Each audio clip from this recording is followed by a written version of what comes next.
हैं जैसे कि पीट पीट के हत्या कर दी जावा है। फिलहाल पूरी बातचीत खातर हमारे साथ है रजत कलसन है एडवोकेट, इनसे बात करेंगे। नमस्कार जी। नमस्ते जी।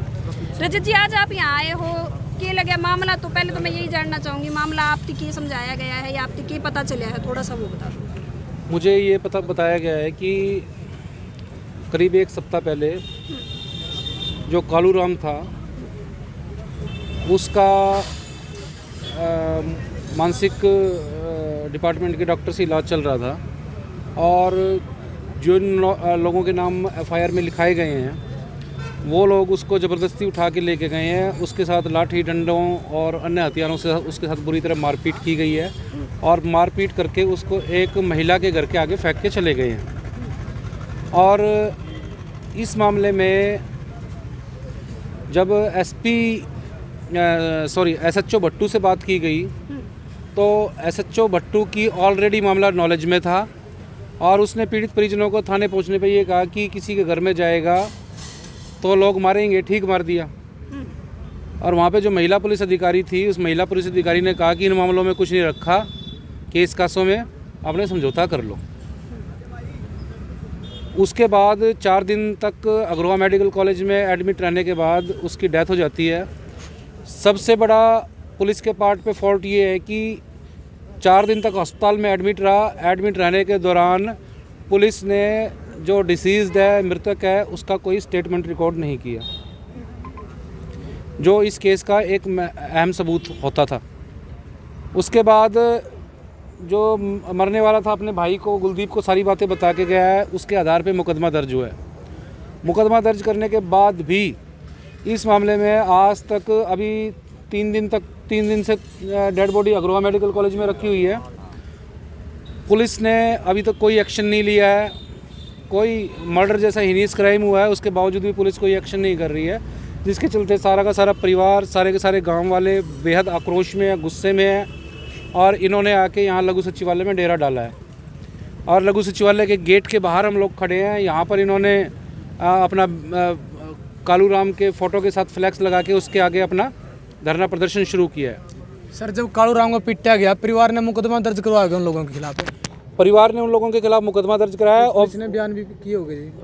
परिवार में गुलदीप के बयान पर मुकदमा नंबर 321 दर्ज हुआ है, जिसमें अपहरण की धाराएं हैं, आपराधिक साजिश की धाराएं हैं, हत्या की धाराएं हैं, अनलॉफुल असेंबली की धाराएं हैं और SC/ST एक्ट की धाराओं में मुकदमा दर्ज हुआ है। जो मुकदमा दर्ज हुए भी 3-4 दिन हो चुके हैं, लेकिन 3-4 दिन का टाइम सफिशिएंट होता है इतने हीनियस क्राइम में आरोपियों को राउंड अप करने के लिए, लेकिन कोई राउंड अप नहीं किया गया। इसकी वजह हम लोगों को साफ यही नज़र आ रही है, जैसा हम पहले केसों में देखते आए थे, जैसे मिर्चपुर केस हुआ, चाहे बगाना केस हुआ, चाहे मीरका वाला केस हुआ, इस तरह के केसों में पुलिस आरोपियों के गले तक हाथ जब तक नहीं डालती है जब तक कि पीड़ित परिजन सड़कों पर ना आ जाएं। और यहाँ भी ऐसा हो रहा है, यहाँ भी पीड़ित परिजनों को सड़कों पर आना पड़ा है। उसके बाद यहाँ पर दरी पर डिप्टी साहब और SDM साहब मौके पर आए हैं और उन्होंने आके आश्वासन दिया है कि 3 दिन के भीतर हम गिरफ्तारी कर लेंगे। लेकिन इसके बावजूद कि DSP साहब हमारे बीच में आए, आश्वासन दे के गए, इसके बावजूद भी पीड़ित परिजन इस सब से संतुष्ट नहीं है, आश्वासन से संतुष्ट नहीं है। और उन्होंने पीड़ित परिजनों ने ये कहा है कि भाई जब तक हमको प्रैक्टिकली फिजिकली नज़र नहीं आएगा कि भाई आरोपी अरेस्ट हो गए हैं, टिल देन हम लोग यहाँ से हटेंगे नहीं, हम लोग अपना धरना प्रदर्शन जारी करते रहेंगे। कितने लोगों के खिलाफ मुकदमा दर्ज करवाया? ये 8 लोगों के खिलाफ बाई नेम मुकदमा दर्ज है। और जब किसी FIR में बाई नेम मुकदमा दर्ज होता है तो उनके खिलाफ स्पेसिफिक एलिगेशंस लगाए गए हैं। FIR में स्पेसिफिक जगह का नाम है, कोई ब्लाइंड मर्डर नहीं है। ये एक कोल्ड ब्लडेड मर्डर है, पब्लिक प्लेस पे एक मर्डर किया गया है और सारे सबूत पुलिस के पास है, पुलिस को बताए गए हैं। इसके बावजूद भी पुलिस अरेस्ट नहीं कर रही है। ये बात है ना, फिर हमारे दिमाग में यही बात आती है, कहीं कास्टिज्म की वजह से हमारे जो हमारा साथी मरा उसके साथ अन्याय तो नहीं किया जा रहा है। आपने अभी एक जिक्र कराया, अभी हर बार जो है धरने प्रदर्शन करके न्याय दिलाना पड़ा है परिवार की, जो पीड़ित परिवार हुआ है, ऐसा क्यों मतलब लगा है आपने कि हर बार धरना प्रदर्शन ही रास्ता है परिवार के न्याय दिलवाने का? देखिए, जो पुलिस डिपार्टमेंट है, इन्वेस्टिगेशन का काम, अरेस्ट का काम, जुडिशल प्रोसीडिंग्स का काम सारा पुलिस डिपार्टमेंट के पास है। और पुलिस डिपार्टमेंट में जो जिम्मेदार पद हैं, जैसे थाने का SHO हो गया, चौकी इंचार्ज हो गया, या SP का पद हो गया, DSP का पद हो गया, ज़्यादातर इन पदों पर उन लोगों की भर्ती की गई है, उन लोगों की नियुक्ति की गई है खास थानों में जो लोग अंदर से गैर अनुसूचित जाति मानसिकता के हैं, जो दलित विरोधी मानसिकता के हैं। बस वो लोग समझिए जातिवादी गुंडे हैं, केवल उनको वर्दी पहनाई गई है, अदरवाइज़ वो लोग और उन क्रिमिनल्स में कोई फ़र्क नहीं है। तो उन लोगों से आप कैसे उम्मीद कर सकते हैं कि वो एक SC कम्युनिटी का व्यक्ति की हत्या हुई है और वो अपने जो हम जाति हैं या और वो हैं उन लोगों को कैसे अरेस्ट करेंगे? हत्या का क्या कारण मानो जो हत्या हुई है? हत्या का कारण अभी हम लोग इन्वेस्टिगेशन की कुछ कॉन्फिडेंशियल बातें हैं मीडिया के सामने उजागर नहीं करनी चाहिए। पुलिस इन्वेस्टिगेशन कर रही है, तो एक बार पुलिस को अपना स्टैंड क्लियर करने दें हम, और जो भी हमारे विटनेसेस हैं, जो भी पीड़ित परिजन हैं, अपने पुलिस के सामने स्टेटमेंट देंगे, उसके हिसाब से पुलिस इन्वेस्टिगेशन करेगी। जो आरोपी है जी, उनका बैकग्राउंड किस तरह का है? आरोपियों का बैकग्राउंड भी आपराधिक प्रवृत्ति का है और उनके खिलाफ भी बैकग्राउंड उनका कैसा है भाई बताओ? आपराधिक प्रवृत्ति का उनका बैकग्राउंड है। और इससे 6 महीने पहले भी इन्हीं लोगों ने डिसीज्ड के ऊपर हमला किया था और उसको चोटें मारी थी, उस पर भी कोई एक्शन नहीं किया गया, जिसका परिणाम ये हुआ कि अब सेकंड अटैक हुआ है और सेकंड अटैक में उसकी जान चलेगी। तो प्रशासन कोई अधिकारी आया जी अभी यहाँ बात करने के? प्रशासन के यहाँ पे अधिकारी आए हैं, SDM साहब आए हैं, DSP साहब आए हैं। उनको हमने SHO के खिलाफ और महिला पुलिस अधिकारी के खिलाफ रिटर्न कंप्लेंट दी है, आरोपियों को गिरफ्तार करने की बात कही है और भी कई मांगे रखी हैं। तो उन्होंने अरेस्ट के बारे में मुख्यतः ये कहा है कि भाई हम 3 दिन के अंदर अरेस्ट कर लेंगे। मांगे कौन सी रखी गई है, थोड़ा सा एक बार? मांगे हम लोगों ने ये रखी हैं कि नंबर 1 तो SHO और महिला पुलिस अधिकारी के खिलाफ डिपार्टमेंटल एक्शन लिया जाए और उन्हें पब्लिक ड्यूटी की पोस्ट से हटाया जाए। जो उन्होंने व्यवहार किया है वो बिल्कुल भी जस्टिफाइंग नहीं है। सेकेंडली हम लोगों ने जितने भी आरोपी हैं सबकी अरेस्ट करने की बात बोली है। तीसरा, जो SC/ST एक्ट के तहत इनको कंपनसेशन मिलता है, प्रोटेक्शन मिलती है, सुरक्षा मिलती है, आर्म लाइसेंस मिलते हैं, वो सारी की सारी हमने प्रशासन के सामने रखी है कि वो इनको दिलवाए जाएं। और एक अन्य मांग हमारी ये है कि इनको हरियाणा कौशल रोजगार निगम में नौकरियां दिलाई जाएं, इनके दो मेंबर्स को परिवार के, और CM को रिकमेंडेशन भेजी जाए कि वो CM रिलीफ फंड से इसमें 50 लाख रुपए की आर्थिक सहायता इन लोगों को दे। लेकिन ये हमारी सारी सेकेंडरी मांगे हैं, हमारी प्राइमरी मांग जो है हमारी अरेस्ट की है।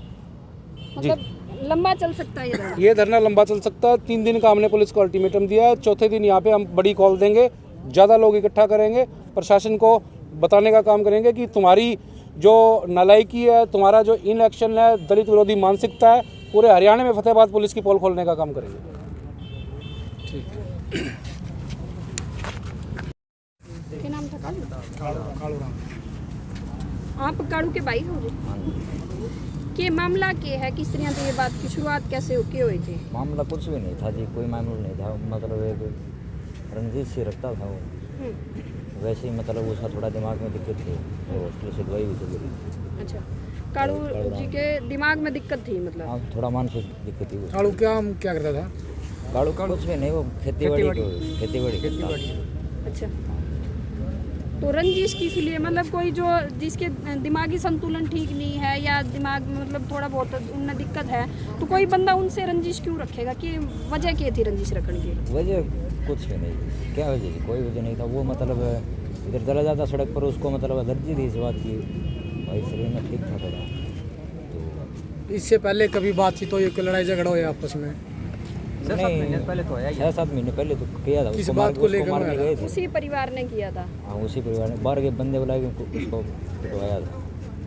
मतलब शुरुआत अगर मैं बात करूं तो सिर्फ आपका जो भाई था उसके आन जान पे दिक्कत थी? हाँ, उसे आने जाने में दिक्कत थी। वो अगर वो मतलब अड्डे पर या फिर कहीं पर वो उसे सामने से गुजर जाए, मतलब एक दुर्भावना थी उसके अंदर उसके प्रति। जब 6-7 महीने पहले आपका झगड़ा हुआ था तो उस तरह में किस तरह समाधान हुआ था, चल रहा था? नहीं, वो एक समाज के कारण मतलब वो करवा दिया था। मतलब उसकी भी तो कोई रंजिश की भी तो कोई वजह रही होगी ना भी, इस वजह से मतलब आपके भाई ने कोई कुछ ऐसा बोल दिया था उनकी, या कोई गाड़ी या कुछ मतलब ऐसा कभी हो गया हो, इस वजह तो वो रंजिश रखा करता? नहीं वो कोई मतलब स्वभाव थोड़ा मेरा भाई का भी अड़ियल स्वभाव था, अड़ियल दिमाग था। अगर वो उसको कह दे तो वो मतलब सहन नहीं होती। और बस यही बात थी और कुछ बात नहीं थी। अच्छा, तो अभी जो मामला हुआ, जैसे आपके भाई की डेथ हुई है, तो अभी कब से ये मामला शुरू हुआ, किस तरह से बात हुई? हफ्ता हो गया हमारे यहाँ 3 दिन गुजरन हो रही है। 3 दिन गुजरन हो गए। घर से बुला के ले गए थे, किस तरह से जा रहा जो था, मेडिकल पर गोली लिया। अंकल जी आप हाँ, बताइए, मेडिकल क्या से हुआ? गोली लिया, रास्ते में ये खड़े। अच्छा, ये बोल दिया कि आजकल ये छोरा एंडी पाक रहा है, तो एंडी पाकना ना मिलोगे तो फिर वो किन की जवाब तो देगा ना। उसने कड़ू ने जवाब दिया, जो उसका 5-7 थप्पड़ मार दिए। किस टाइम की बात है ये एक नहीं ये शाम सुबह ये 9 तारीख से पहले की बात है। शाम शाम की है। बाद में ले जाए फिर। हाँ, ये हमारा मतलब वहीं गांव के बीच में पिटिया है। रोड है, मतलब बाहर अच्छा। बाईपास सा है जी, उस पर मेडिकल है। और मेडिकल से वो दवाई गोली लेने गया था, वहाँ गोली ले गया जब ये रास्ते में खड़े, और वो एक जनानी को बोला, ये रात की 2 और 3 बजे के बीच की बस बात कोई है। हरखड़ ले गया बात में। तो इसने वो जो विरोधी थे वो इन्होंने बोल दिया कि तू तो यो छोरा बोले आजकल एंडी हो रहा है। तो एंडी का नाम पर किन की कड़ू ने बोलिया होगा, कड़ू को थप्पड़ मार दिए। कड़ू को उस बात की रंजिश होगी। कड़ू आपके बाप ने भी बताया, मेरे को भी बताया कि वो फलाना आदमी ओम प्रकाश है, वो मैंने थप्पड़ मार दिया, मेरा मैं उसका लठ मारूंगा, ऐसे या तो मैं उनकी थी वे। तो अभी जो इनकी हत्या हुई है वो किस तरह से पिटिया है, किस तरह से हुई है? हत्या तो उसके पैर कटने की तो डॉक्टर पहले ही बोल दी। उसके पैर गांव में सरिये मार मार के, सरिये मारे, सरिये मार मार के, सरियाई को दूर मार मार के उस पैर की हड्डी तोड़ दी। पैर मतलब गांव के रोड पे ही पिटिया है। ना घर पर पिटिया है। घर पे? हाँ। उठा के ले गए थे, किडनैप किया था उसने। अच्छा, किडनैप वहाँ से किया था, उठा के कहाँ लेके गए? गली से उठा के अपने घर ले गए। कालू के बार ने आगे से पहले तो वहाँ उठाया। पर उसको मारा पिटिया, और सुबह टाइम में वो उसको क्या नाम ले रहे, जो एक महिला है उसके अंदर घर के अंदर लेके डाल दिया उसको, और वहाँ पर वे और मिलकर कुटिया उसको सुबह तक कूटते ही रहे हुए। मतलब रात से लेकर सुबह तक मार दे रहे हैं। रात तक सुबह आपने तक- संभाला नहीं कि रात से कालू कहाँ पर नहीं, है? वो रात में एक दो बजे बारी के झगड़ा है रात तकरीबन, एक दो बजे की बात थी वहाँ। तो वो कोई पेशाब करने के लिए बाहर गया होगा, गली में गया होगा, तो उसको किडनैप कर लिया। किडनैप करके आपके घर ले गए। किडनैप करके अपने घर ले गए। हमने सुते थे। हम तो सुते थे। आपने किस टाइम पे चले? सवेरे सुबह पीसीआर आई और सुबह गए हम जाके, जब भी पिटने लग रहे थे वे। हाथ तो पैर बंद उन्होंने रखे। रीजन की बताया किस वजह से पिटन थे, कुछ बताया भी होगा पुलिस ने? पुलिस को बता दिया जी, बताना था पर्चा करवा रखे हो। जब तक और रखे जी। रंजिश तो यही होगी। फिर मैं रंजिश तो बता क्या दिया। थी, क्या दुर्भावना थी बस। दुर्भावना थी एक, मतलब वैसी नेगेटिव बात थी वो। जो मारने वाले वे भी शराबी तो है जी, वही तो शराबी है। फिर वे शराब पी के न्यू कह दिया यो एंडी पाक रहा है, इसका कोई जवाब क्या है? एंडी पाक रहा है, वो उसका मानसिक दिमाग में तनाव था ही, गोली खावा थोड़ा, सहन हुई नहीं वो भी तुम्हें कब या उसको। हाँ जी, इस बात का परिवार में कौन कौन है कालू का? मैं ताऊ मैं, जो भाई मेरा है। छोटा भाई है, माँ है, शादीशुदा है कालू? नहीं, काली सब अनमैरिड। तो अब आपकी क्या मांग है प्रशासन से? माँ यही है कि आरोपियों को जल्द से जल्द मतलब गिरफ्तार करें, ये मेन वजह है।